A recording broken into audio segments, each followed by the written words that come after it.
Doctores, un gusto saludarles. El día de hoy tocaremos un tema altamente importante para nuestra praxis médica en diabetes mellitus tipo 2, tópicos selectos en insulinización. Para este tema, la doctora Ana Rosa Escobedo y un servidor, Daniel Contreras, tocaremos algunos puntos de alta importancia para poder seleccionar adecuadamente los tratamientos en nuestros pacientes y las diferentes alternativas de intensificación en el tratamiento con insulina. Presento el conflicto de interés de la doctora Ana Rosa Escobedo Ordor. Presentado esto, iniciemos con nuestro tema: la travesía del paciente con diabetes mellitus tipo 2. Sabemos que el vivir con diabetes mellitus tipo 2 no es sencillo y que nuestros pacientes tienen que cursar con un periodo importante de adaptación hacia su enfermedad. Sabemos que tanto pacientes como médicos tenemos puntos a perfeccionar para el manejo de esta terrible enfermedad. Por parte de nuestros pacientes, sabemos que la falta de educación o en muchas ocasiones la mala información que el Internet, como muchos pacientes lo consultan para su enfermedad, les da, hacen que estos estén más confundidos todavía, no solamente en cuanto a su problema de salud, sino en cuanto a los tratamientos que los médicos decidimos implementar para su tratamiento. Sabemos que otro problema de nuestros pacientes con diabetes tipo 2 en esta travesía de la enfermedad es que regularmente llega un diagnóstico tardío. Recordemos que nuestros pacientes pueden cursar por 15 o 20 años en síndrome metabólico para finalmente desarrollar diabetes, y que el diagnóstico de esta regularmente no es temprano. Esto es, nuestros pacientes pasan 2 o 4 años ya con diabetes mellitus tipo 2 sin que reciban un diagnóstico. Más aún, si este último llega basados en glucosas de ayuno, lo último que sucede en la historia natural de la enfermedad desde el síndrome metabólico. Un punto muy importante a mejorar en las poblaciones es el balance en la alimentación y la actividad física adecuada para poder impactar el metabolismo de la glucosa.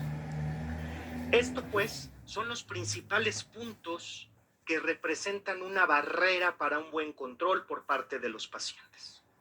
¿Qué pasa con el personal de salud? En la mayoría de los casos tenemos una falta de tiempo para la atención adecuada de nuestros pacientes. Recordemos que en ocasiones las consultas dedicadas al paciente pueden durar 10, 12 o 15 minutos, dependiendo de en qué medio nos estemos desarrollando. Normalmente los médicos tenemos que abarcar no solamente el problema de diabetes mellitus tipo 2 como tal, sino las complicaciones que ésta ha generado y las comorbilidades que nuestros pacientes llevan junto con su diabetes.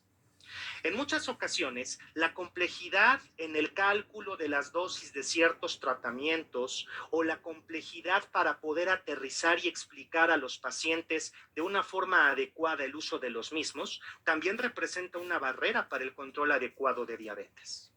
Sabemos que un punto muy importante y que hoy es un tópico que se ha tocado en múltiples congresos a nivel mundial es la inercia terapéutica.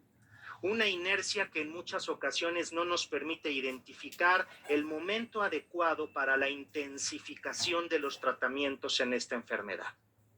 Un punto que nunca podemos olvidar son los recursos económicos con los cuales cuenta nuestro paciente o nuestra institución para la atención de las enfermedades crónico-degenerativas, en este caso, la diabetes mellitus tipo 2. Punto de alta importancia, porque obviamente si estamos en una institución tendremos que apegarnos a la disponibilidad de los cuadros básicos. Y si estamos en un medio privado, a la capacidad económica de nuestros pacientes para poder adquirir estos medicamentos.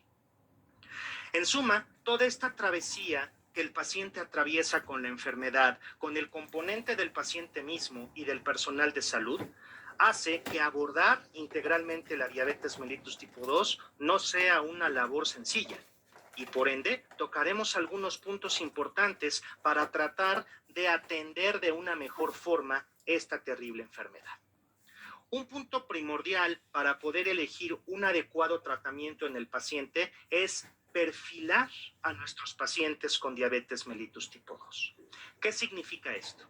seleccionar de forma adecuada el tratamiento que cada uno de nuestros pacientes con sus necesidades propias e individuales requieren, no solamente para el control de la enfermedad, sino para fomentar un apego al paso del tiempo.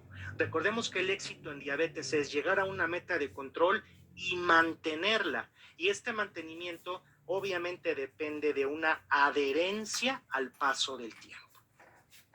Cuando nosotros hablamos de perfilar a nuestros pacientes, debemos de tomar las características propias de cada uno de ellos. La eficacia de nuestros fármacos, sobre todo el impacto que podemos llegar a tener en reducciones de glucosa de ayuno, glucosa postprandial y hemoglobina glucosilada. Los beneficios o efectos colaterales que los fármacos pudiesen llegar a tener en las diferentes poblaciones. Hablando del sistema de salud, obviamente debemos tomar en cuenta los cuadros básicos disponibles para la atención de esta enfermedad y, como comentábamos, en el medio privado, la posibilidad económica de nuestros pacientes de poder costear y mantener su tratamiento al paso del tiempo. ¿Cómo elegir un medicamento adecuadamente para la paciente con diabetes? Nuestros pacientes tienen diferentes características, grupos etarios, índice de masa corporal, importantísimo, la duración de la enfermedad, que querramos o no, se traduce en la presencia de complicaciones y comorbilidades.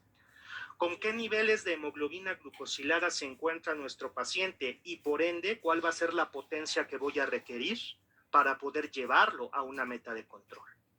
El nivel de educación y la ocupación que nuestros pacientes tengan. Importantísimo, sobre todo cuando damos medicamentos que requieren aplicaciones intermitentes en el día y que requiriesen también alguna guardado o algún manejo especial, como pueden ser algunos agonistas del GLP-1 o las insulinas. El compromiso que el paciente puede llegar a tener, sobre todo cuando elegimos esquemas de tratamiento que pudiesen llegar a ser complejos. La situación emocional que nuestros pacientes presentan. Recordemos que gran cantidad de pacientes crónico-degenerativos desarrollan síndromes ansioso-depresivos que obviamente disminuyen de forma importante el apego a la dieta y a los tratamientos que pudiésemos indicar. El entorno familiar, que en muchas ocasiones juega a nuestro favor, pero también en otras juega en contra. Seguramente te ha tocado indicar una insulina y los familiares te preguntan si esa insulina no le hará daño al paciente o si no le ocasionará algún problema en sus ojos o en sus riñones. Y por supuesto, las preferencias de nuestros pacientes. Un punto que por mucho tiempo ha quedado olvidado, pero que es básico, porque al final de cuentas el paciente es el usuario final del tratamiento. Es quien se lo va a aplicar o quien lo va a tomar. Y obviamente, si le mandamos un medicamento al cual el paciente no tenga una buena percepción, nuestras posibilidades de control van a disminuir dramáticamente. Como comentábamos, nuestros pacientes en la gran mayoría de los casos tienen ya comorbilidades y en muchas ocasiones estas comorbilidades pudiesen ser una limitante para algunos tratamientos o visto desde otro punto de vista, algunos tratamientos pudiesen resultar benéficos no solamente para el control metabólico de la diabetes, sino para las comorbilidades que pudiesen acompañarles. Y obviamente tener muy en cuenta a dónde queremos llevar a nuestros pacientes, donde la educación es una piedra angular para el manejo integral de la enfermedad. Establecer metas de hemoglobina glucosilada realistas, pero también ambiciosas. Quiere decir, ir disminuyendo gradualmente la hemoglobina glucosilada, pero llegar a la meta que nosotros queremos tener en nuestro paciente. Elegir un fármaco apropiado que cubra las necesidades de reducciones de hemoglobina glucosilada, seguridad, si es posible, apoyo o beneficio a otras comorbilidades y el poder llevarlo al paso del tiempo desde el punto de vista aplicación y económico. Y obviamente la intensidad de intervención que podemos llegar a tener en cada paciente. Habrá pacientes que con una indicación dietética, una indicación de actividad física y su receta especificada será suficiente. En otros tendremos que empezar a cuidar al corazón, a los riñones, el cerebro, complicaciones más avanzadas que a final de cuentas incrementan el grado de dificultad para que el paciente lleve un correcto tratamiento y para que el médico pueda llegar a una meta real sin tener algún otro factor que pudiese dificultar el llegar a esta meta. ¿Cómo nos ha ido al paso del tiempo? Los estudios que están basados en la reducción de la glucosa, prácticamente todos los más importantes que presentamos aquí, han logrado disminuir el impacto en las complicaciones microvasculares. Pero mucho ojo, doctores. En complicaciones cardiovasculares o macrovasculares y en mortalidad son muy pocos los estudios que han logrado demostrar un impacto benéfico. Como pueden claramente ver, los estudios de inicio en control, ninguno ha logrado disminuir complicaciones cardiovasculares y mortalidad. De hecho, el caso de ACCORD hasta lo incrementó. ¿Y dónde se empiezan a ver estos impactos reales en reducción de morbimortalidad cardiovascular? En estudios de seguimiento a muy largo plazo. Y no en todos los estudios se concluye de la misma forma. ¿Qué involucra esto? Esto involucra que una selección adecuada del tratamiento, una titulación o dosificación adecuada y una intensificación oportuna es lo que realmente va a prevenir complicaciones macrovasculares y mortalidad. Quiere decir, que el paciente permanezca en su control metabólico desde etapas tempranas de la enfermedad. Aquí vemos un punto medular, un estudio de corte retrospectivo donde podemos ver la gran diferencia que significaría intensificar tratamientos y conquistar metas de control tempranamente o no intensificarlos y hacer por supuesto que nuestros pacientes no conquisten esa meta de control, y aunque las intensifiquemos posteriormente, definitivamente el resultado no va a ser el mismo. Podemos claramente ver aquí el famoso legado disglucémico. ¿Se acuerdan que hace mucho tiempo el doctor Serielo nos empezó a manejar el mal legado metabólico? Aquí viene nuevamente ese punto. Todo lo que no hagamos en etapas tempranas de la enfermedad, aunque lo querramos hacer en etapas tardías, el beneficio y la reducción de morbimortalidad ya no se va a dar en nuestros pacientes a nivel macrovascular. Aquí puedes ver en esta gran diferencia que hay de controlar al paciente tempranamente intensificando su tratamiento y no hacerlo a 5 años en promedio. La diferencia va a ser que el paciente que no intensificó el tratamiento oportunamente incrementará su riesgo de infarto al miocardio en un promedio en un 67%. El accidente cerebrovascular 51%, la insuficiencia cardíaca en un 64% y la enfermedad cardiovascular compuesta en un 62%. Fíjate nada más, y solo son 5 años de diferencia, es en etapas muy, muy tempranas. Entonces, los desenlaces pueden ser muy diferentes intensificando o no intensificando en etapas tempranas. Hablando de insulinas, recordemos que las insulinas son una alternativa extremadamente eficaz para reducciones de hemoglobina glucosilada. Que si bien las insulinas basales pueden representar un buen camino para cierto grupo de pacientes en diabetes, su efecto es finito, quiere decir, no es para siempre. Y en algún momento tendremos que intensificar a la insulina basal. La única forma de intensificar una insulina basal es implementando o adhiriendo una insulina ultra rápida o prandial al manejo de nuestros pacientes. ¿Qué pacientes son candidatos a una intensificación? Todos aquellos que no lleguen a una meta de hemoglobina glucosilada establecida, que puede ser 6.5 o 7%, ya con unas dosis adecuadas de insulina basal, y donde lógicamente tendremos que adjuntar la insulina ultra rápida. Nuestras tres opciones, marcadas por los diferentes consensos y guías a nivel internacional para poder intensificar el tratamiento con una insulina basal, son el tratamiento basal plus, las insulinas bifásicas o premezcladas y el tratamiento basal polo. Esto es, pues, la forma en que podemos intensificar a nuestros pacientes que no respondan a insulinas basales. Un punto muy importante en el retraso de esta intensificación. Volvemos a lo mismo, lo que no logramos hacer tempranamente, difícilmente lo alcanzaremos al paso del tiempo.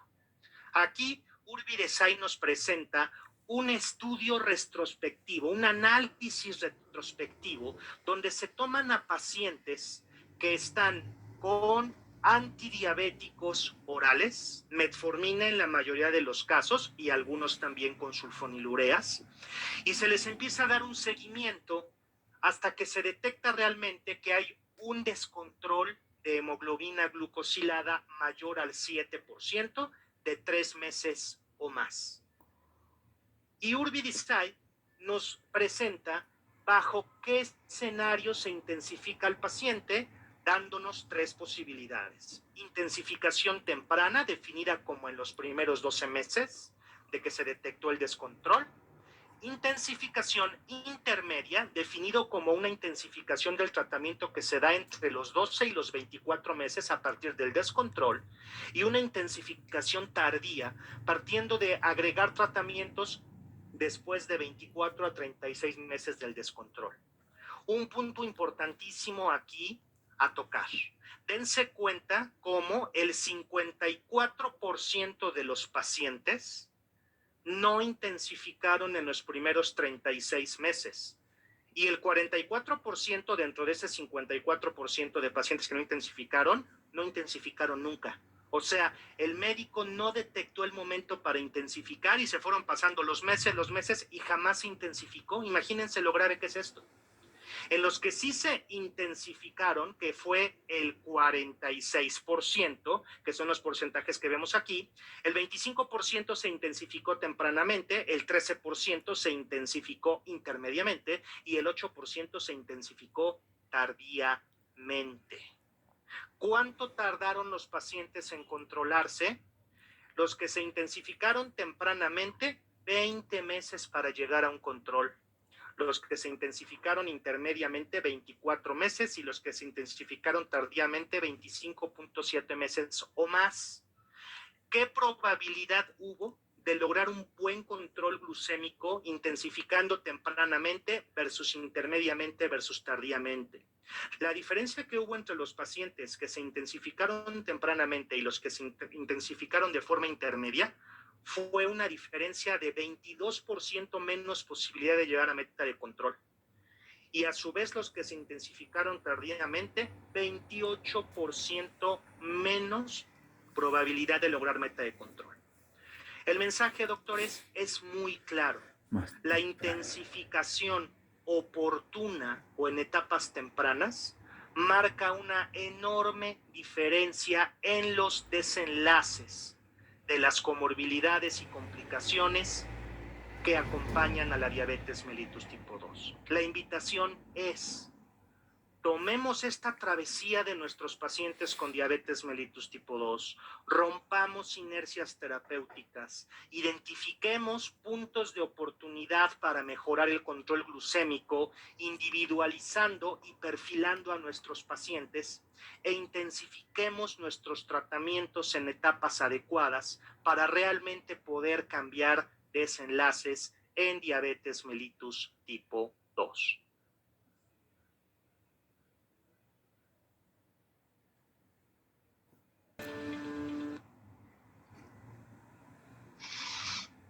Doctor, ¿qué tal? Muy buenas noches. Espero que se encuentre muy bien. Doctores, muy buenas noches. Un gusto saludarles. Mi nombre es Juan Pablo Chuliá.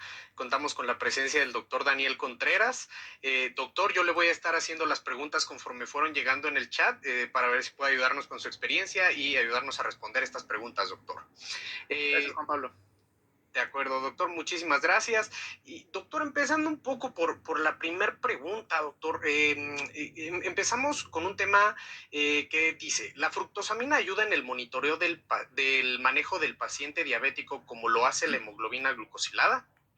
Bien, gracias Juan Pablo. Buenas noches para ti, para todos nuestros médicos que nos hacen favor de acompañarnos. Y gracias a todos por sus preguntas de antemano. Bien, aterrizando a esta pregunta sobre la fructosamina. Recordemos que la fructosamina es también uno de los parámetros que utilizamos para valorar los controles metabólicos de nuestros pacientes durante el día, más o menos como lo haríamos con la hemoglobina glucosilada. Pero a diferencia de esta, la hemoglobina glucosilada nos da una idea de cómo se han encontrado estos niveles de glucosa de ayuno y postprandio en promedio de 90 días. Esto quiere decir de 3 meses. La fructosamina nos da un rango aproximado de control de 2 a máximo 3 semanas. Por tanto, la fructosamina pudiésemos utilizarla en aquellos pacientes que quisiéramos ver un poquito más rápido el cambio que existe en el control metabólico, o bien en pacientes que por alguna razón no pudiesen estarse revisando sus glucometrías en casa, como normalmente lo hacemos, tanto en ayuno y postprandio, es donde la fructosamina nos podría ayudar. Es un parámetro no tan utilizado debido a, primero, que no es una prueba tan común. Segundo, a que el rango que nos da de control realmente es bajo si lo comparamos con la hemoglobina glucosilada. Y tercero, que hasta el momento las autoridades encargadas de realizar guías para el control de los pacientes con diabetes nos marcan a la hemoglobina glucosilada como el gold estándar, no directamente de glucometría para poder valorar estos parámetros, pero por supuesto que también se puede utilizar. Muchísimas gracias, doctor, por su respuesta. Y nos vamos con la siguiente pregunta, doctor. ¿Cuál es la diferencia entre una insulina basal y una premezcla? He escuchado que una premezcla tiene mayor riesgo de hipoglucemia. Bien, es una pregunta súper interesante. La diferencia que existe entre una insulina basal y una insulina bifásica o premezclada precisamente es que esta última, la insulina bifásica o premezclada, va a tener en su componente dos tipos diferentes de acción en insulina. Esto es, una insulina basal y una insulina ultra rápida. De tal forma que esto nos da un parámetro mucho más importante para un control tanto de ayuno como postprandial. La insulina basal prácticamente estaría actuando exclusivamente en los estadios de ayuno y no en los estadios postprandiales. De tal forma que de ahí radica importantemente la diferencia. La percepción que nos comentan de si una insulina bifásica o premezclada nos ofrece más hipoglucemia que una insulina basal, en el papel parecería parecer que sí, porque dice, bueno, si tiene un componente ultra rápido, lógicamente me da más hipoglucemia. Pero si esto lo aterrizamos nosotros a las publicaciones donde se comparan esquemas de insulinas basales versus esquemas de insulinas bifásicas, nos damos cuenta que no es así. Incluso el estudio Malone nos marca claramente cómo hay un 58% menos riesgo de desarrollo de hipoglucemia nocturna con el uso de una insulina bifásica que una insulina basal. ¿La explicación cuál es? Muy sencilla. Nuestro organismo no tiene hormonas chatas todo el día. Suben y bajan, y esa interacción de hormonas que suben y bajan hacen que una hormona que sea completamente chata, como una insulina basal de 24 horas, como puede ser glargina o de Gludec, en algún momento haga que el paciente represente una hipoglucemia, sobre todo nocturna. Las curvas que tiene la insulina bifásica son muy fisiológicas. De hecho, durante la noche es lo más fisiológico que tenemos para nuestros pacientes, y de ahí su bajo riesgo de hipoglucemia. Muchísimas gracias, doctor. Nos están llegando varias preguntas. Afortunadamente, doctor, voy a ir tratando de seleccionar algunas. Claro que sí, adelante, Juan Pablo. Y, doctor, pasando a otra pregunta, viene una, cuando se inicia insulina, ¿cuánto tiempo debo de esperar para ver resultados y saber si es necesario intensificar el tratamiento? Perfecto. Definamos primero que intensificación sería el agregar un tratamiento diferente al tratamiento base. Esto es, para intensificar una insulina basal necesitaría agregar una insulina ultra rápida. Esto se traduciría en un tratamiento basal plus, un tratamiento con insulinas bifásicas o un tratamiento basal bol. Normalmente, cuando intensificamos un tratamiento de insulina basal a una insulina intensiva, cuando han pasado 3 meses del manejo de la insulina basal combinada con los antidiabéticos que los médicos decían utilizar y no veamos un resultado, es momento de pensar en la intensificación, a diferencia de la titulación. donde yo puedo empezar con mi insulina basal o con mi insulina bifásica o lo que yo decida iniciar, y debo de estar en contacto con mi paciente por lo menos 2 veces a la semana pidiéndole sus resultados de glucosa dependiendo del tipo de insulina que yo le esté mandando. En este caso, si solo es basal, solo le pediré la glucosa de ayuno para poder regular y titular las dosis de insulina. Entonces, para titulación lo hacemos prácticamente cada tercer día, y para intensificación lo hacemos en corte cada 3 meses, que es el resultado que nos da la hemoglobina glucosilada. De acuerdo, doctor, muchísimas gracias. Doctor, si se logra llevar a un paciente a una meta de hemoglobina glucosilada adecuada con insulina, ¿existe la posibilidad de volver a hipoglucemiantes orales? Es una pregunta muy interesante y es una pregunta que casi todos los pacientes tienen la esperanza de la luz al final del túnel. Pero los médicos debemos de estar completamente ciertos en que depende en qué lapso y en qué condiciones de la enfermedad empleemos la insulina, pudiésemos o no aplicar esta lógica. Les pongo un ejemplo. Llega un paciente de primera vez cuyo motivo de atención es pérdida de peso desconocida. Le tomamos una glucometría en el consultorio y está en más de 500 miligramos por decilitro. Por tanto, es una diabetes mellitus tipo 2 en etapa de descompensación. En ese paciente tenemos que usar la insulina, por supuesto, es el único antídoto a el catabolismo en diabetes. Pero en ese paciente, como estamos iniciando con la enfermedad, seguramente bastarán 6 o 9 meses de terapia con insulina, donde quitemos catabolismo, quitemos lipo y quitemos glucotoxicidad y podamos regresar a fármacos orales. Pero en el paciente que lleva 8, 10 o 15 años con diabetes mellitus tipo 2 y sus rangos de descontrol ya están por encima de meta, esto es arriba del 7%, con una combinación dual o triple de antidiabéticos orales, y nosotros decidimos implementar el tratamiento con insulina, debemos entender que en esas características prácticamente la insulina ya será de forma permanente.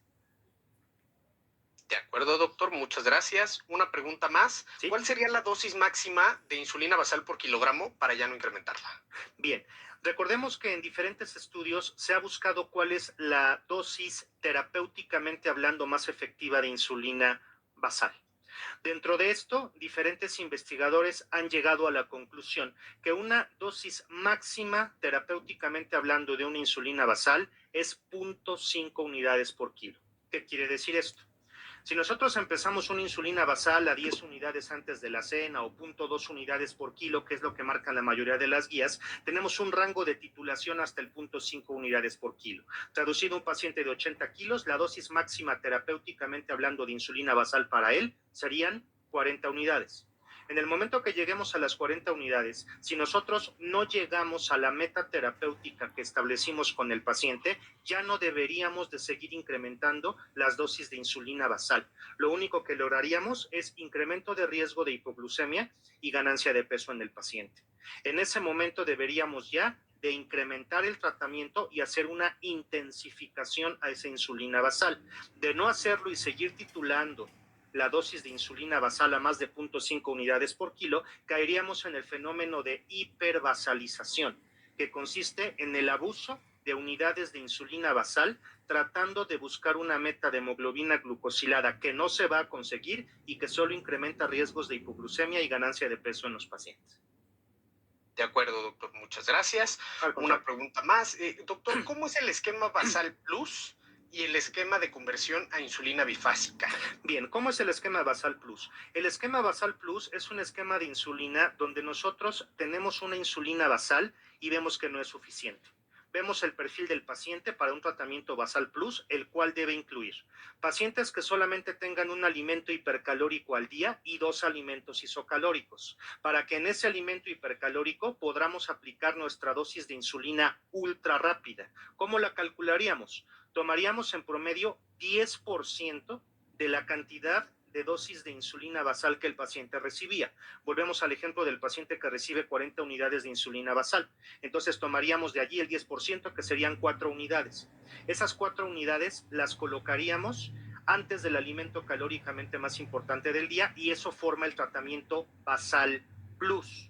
La insulina basal se regularía con las glucosas de ayuno, y el shot de insulina ultra rápida lo podemos regular con la glucosa postprandial a las 2 horas de iniciar el prandio del alimento en el que estamos aplicando esa insulina ultra rápida, o con la glucosa preprandial del alimento siguiente. Quiere decir, si se lo aplicamos en la comida de la tarde, regularemos con la glucosa de la cena para el shot de insulina ultra rápida. ¿Cómo migramos de una insulina basal a una insulina bifásica? Normalmente lo hacemos unidad por unidad. Quiere decir, y vuelvo al ejemplo de 40 unidades, tengo un paciente con 40 unidades de insulina glargina que no llega a meta de control y yo decido intensificarlo con una insulina bifásica. Le voy a aplicar las mismas 40 unidades, 2/3 antes del desayuno y 1/3 antes de la cena. Esto es cuando el paciente tiene buenas unidades de insulina basal.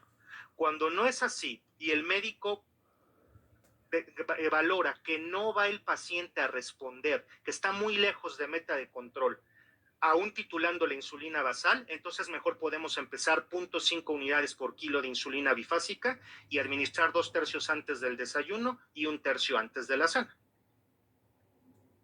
Muchas gracias, doctor. Súper clara la respuesta. Y doctor, con una pregunta más quisiera Sí, pasar. adelante. La insulina glargina puede considerarse como la líder en insulinización práctica por sus pocas relaciones de hipoglucemia. ¿Qué opina al respecto, doctor? Vamos, las insulinas basales en términos generales, cuyo representante máximo es la insulina glargina, hasta hoy gold estándar de las insulinas basales, se dio a conocer por muchos años por su simplicidad de uso, implementar 10 unidades antes de cenar y aparentemente su bajo riesgo de hipoglucemia. Sin embargo, también sabemos que tiene limitaciones. Lo primero es que es una insulina finita, quiere decir que no va a ser para siempre y que en algún momento de la historia natural de la enfermedad los pacientes tendrán que intensificar a una insulina intensiva. Punto número 2, y como lo comentábamos anteriormente, si nosotros hacemos un comparativo de lo que logramos en riesgo de hipoglucemia, por ejemplo, con una insulina basal como glargina versus una insulina bifásica, las insulinas bifásicas, cuando el paciente está más expuesto y es más lábil a hipoglucemia, que son las nocturnas, por supuesto que las bifásicas son mucho más seguras que las insulinas basales. La percepción tal vez es durante el día, donde a veces el paciente se aplica una insulina intensiva, pero omite un alimento. Ese no es culpa de la insulina, eso es culpa del paciente que no siguió las reglas y las recomendaciones del médico. Entonces, obviamente, tú te pones una insulina intensiva, no tomas el alimento, por supuesto que te va a dar hipoglucemia. Ahí es donde aparentemente la insulina basal tendría menos percepción de hipoglucemia. Si no comes no pasa gran cosa porque es una insulina basal. El problema es que si comes, la insulina basal no te va a controlar el prandio y te vas a seguir complicando. Entonces, esa percepción de que las insulinas basales son más seguras que las insulinas intensas para hipoglucemia tiene muchas comillas, porque tendríamos que ver en qué momento del día y en qué tipo de paciente podría o no aplicar esta regla. De acuerdo, doctor. Muchísimas gracias. Pasamos con una pregunta más. Sí, claro.